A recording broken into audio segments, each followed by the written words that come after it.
Hi friends, ఈరోజు దొండకాయ కూరని చూద్దామండి. ఇదిగోండి దొండకాయ ముక్కలు, ఉల్లిపాయలు ఇలా కట్ చేసుకున్నానండి. సన్నగా బారుగా ఇదిగోండి ఇలా కట్ చేసుకున్నాను. ఫస్ట్ మనం స్టవ్ వెలిగించుకొని కుక్కర్ పెట్టుకుందామండి. కుక్కర్లో చేసుకుందామండి, ఈజీగా అయిపోతుంది. దొండకాయ కూర అంటే ఎక్కువసేపు ఉడికిద్ది అనుకుంటారు కదా, చాలా తొందరగా అయిపోతుందండి. 10 minutesలో. ఇదిగోండి ఆయిల్ వేసుకున్నాను కుక్కర్ పెట్టుకొని.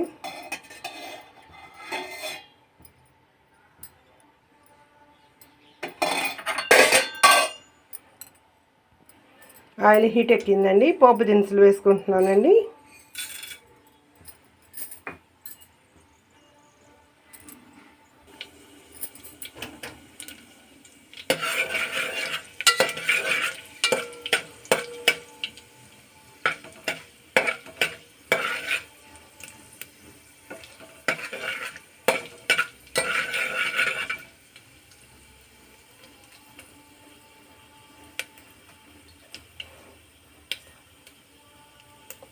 ఆవాలు, జీలకర్ర చిటపటమన్నాయండి. కాస్త మినపప్పు కూడా వేగినాయండి. తాలింపు వేగిపోయింది. ఇప్పుడు కొంచెం కరివేపాకు,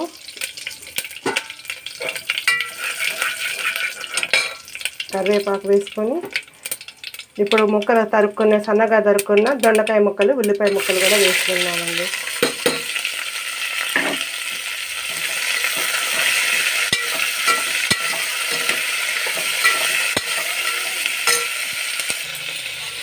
ఇవన్నీ ఇలా వేగుతున్నాయండి.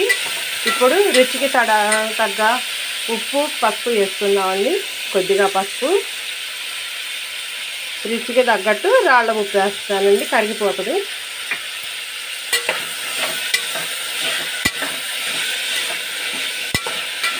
కొంచెం పచ్చిపప్పు గింజలు వేసుకుందామండి, టేస్ట్ కూడా. ఇవ్వండి కొంచెం పచ్చిపప్పు గింజలు వేస్తున్నాను. కొద్దిగా వాటర్ చల్లుకొని కుక్కర్ మూత పెట్టేసుకున్నాం. ఇవన్నీ చాలా కొద్దిగా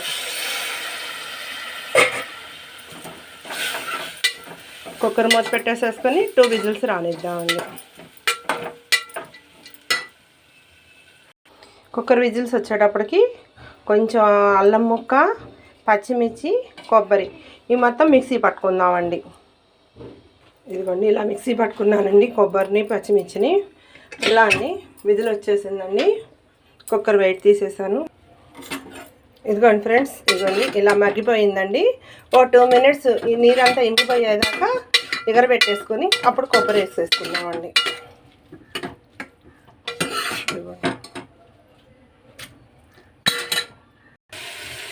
ఇదిగోండి ఫ్రెండ్స్, నీరంతా ఎగిరిపోయింది, ఇలా వచ్చేసింది.